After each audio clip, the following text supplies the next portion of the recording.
Tələbə vizası üçün müraciət etmək xaricdə təhsilin əsas hissəsi kimi qəbul edilir. Hər ölkənin isə fərqli viza tələbləri var. Məsələn, ingilis dilindən IELTS və ya TOEFL imtahanları vermək viza almağı asanlaşdırır. Ümumiyyətlə, vizaya müraciət hər ölkənin rəsmi səfirlik portalından həyata keçirilir. Qeydiyyatdan keçdikdən sonra namizəd canlı şəkildə görüşə dəvət edilir. Lazım olan sənədlər isə bank çıxarışları, akademik və ya iş sənədləri, pasport, qəbul sənədləri və sığortadan ibarətdir. Təhsil vizası fərdin təhsil aldığı müddəti əhatə edir və bu vizanı alan şəxslər həftəlik 20 saat rəsmi şəkildə işləmək hüququna da malikdir.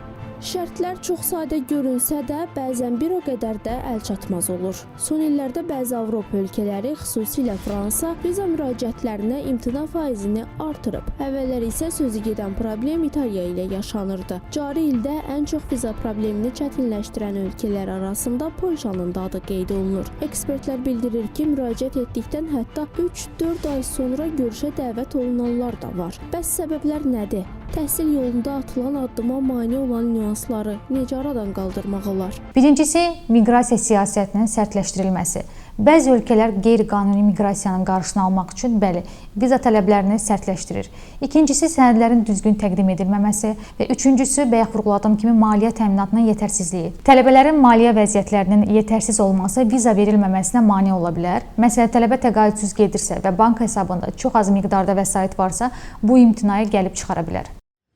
Viza üçün müraciət edən şəxsin özü və ya ailə üzvü müraciət etdiyi ölkənin arzulamadığı üçüncü bir ölkəyə səfər edibsə, bu da vizaya rədd cavabına səbəb ola bilər. Bu məqamda tələbə mütləq şəkildə sübut etməlidir ki, onun əsas məqsədi təhsil almaq və öz ölkəsinə töhfə verməkdir.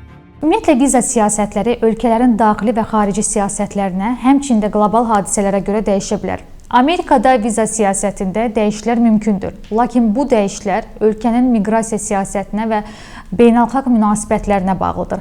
Əvvəllər də zaten Amerikaya viza üçün olan müsahibələr biraz fərqlənirdi, lakin hal-hazırda bu prosedurun daha da çətinləşdirilməsi gözlənilir.